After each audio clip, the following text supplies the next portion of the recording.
Golly Park, Bubba Sparks. Booty, booty, booty, booty, rockin' everywhere. Booty, booty. Hey, I don't know what to do.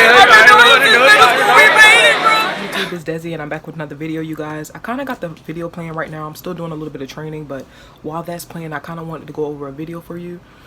So I did say that I was going to make a video as far as for talking about the duties for phlebotomist. So not only just with phlebotomists, when I was working at a plasma center as a phlebotomist, they have receptionists, or you can just call it the medical screener.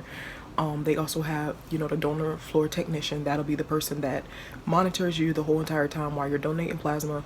You also have the lab tech, who's basically into the lab area with the bottles and everything like that. So if you guys catch me on the side, I just gotta make sure I move this around. But yeah, so basically this video is going to talk about as far as for what does the medical screening do. So pretty much, should you apply for the medical screening? I would definitely say yes, because with the medical screening, that gives you your experience as far as for working at a plasma center, and not only a plasma center, but also understanding the importance as far as for vital signs, your iron levels, the perfect blood pressure, the correct temperature. Basically, the medical screener has to screen the donor to make sure that they're okay before stepping out to the donor floor. Now, not everybody makes it past the medical screening. Most people, say for instance, it's a hot day outside and you walk to the plasma center, and say for instance you get there and your temperature is like 101.2. We will ask you first to sit down for the first time, and then we'll take it again. If it's still high, then we'll tell you you can't donate for that day. Making sure you have the correct vital signs help you out, because anything can happen on the donor floor. We done had many patients where they pass out, many patients where they never eat and they end up throwing up. Some patients get overheated. It's not due to the process of donating plasma. It just all depends on what you're technically doing before you get to the plasma center. Medical screenings pretty much start off at around $11 to $12 an hour. Now, one thing about the plasma center, the more that you know, the more money that you get. So when you're basically getting cross-trained with other departments and stuff like that, that can help you out on getting more money. One thing I want to mention is that working as a phlebotomist at a plasma center, you don't get as much money either. But however, if you've been at a plasma center for like 3 years or more, I'm pretty sure you're up there. Like, I wouldn't say up there like 24 an hour, but you're probably up there, probably making like 16 an hour.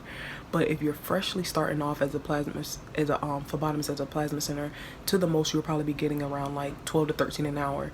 Now, they have had it different for the minimum wage now due to the pandemic, so they have been paying them a lot more money. Also, some of these donors have been getting a lot more money as far as for their 8th donation. It all just depends, but for the most part, medical screenings usually make average amount. I definitely feel like this is a job that you can kind of just start off with if you're freshly out of high school and you're just looking to probably know as far as for what is it like working at a plasma center, you know what I'm saying?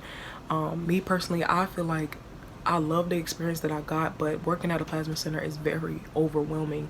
It's a lot of duties for you. It's a lot of patients that you're dealing with. Some patients get mad at you when they can't make it to the donor floor. They try to come up with excuses like, oh, I need this for my kids, or oh, I really need this. I don't have anything to eat tonight. But you're putting your job on the line if you pass them to go, and you know, either someone's watching you and they can see it, because how it's set up is the booths, we're able to see you. So say for instance, this is the booth right here. The management can see you back here because everything is open, but just because you're caved in right here, that doesn't mean that they can't see you. So say for instance, you'll know when you're not in the right levels, because most plasma centers, when they take the vital signs, the machine make noises. So they make a noise if your blood pressure is too high, they make a noise if your temperature is too high. The only thing that I wouldn't say doesn't make as much noise is when checking the iron level. You could pretty much, you know, tell right away the details on that. But however, I definitely feel like that's something that you want to keep aware of. On an average, how much do you make as a medical screener per year? I would say to the most about $26,000 a year. It can be less. Like I said, medical screeners don't get as much money. Receptionists don't get as much money. Phlebotomists don't get as much money when working at a plasma center. It's all just about experience. A plasma center is like an in and out basis, so you're trying to get the patients in and out as much as possible. It's definitely a good experience, but I just feel like get your experience and move on to something else. Like say for instance, if you want to start off as a medical screener at a plasma center, start off there, and then you never know, you might want to work at LabCorp or Quest. Those are like lab areas and whatnot. they may have a receptionist area for you, or they may train you on with being a phlebotomist.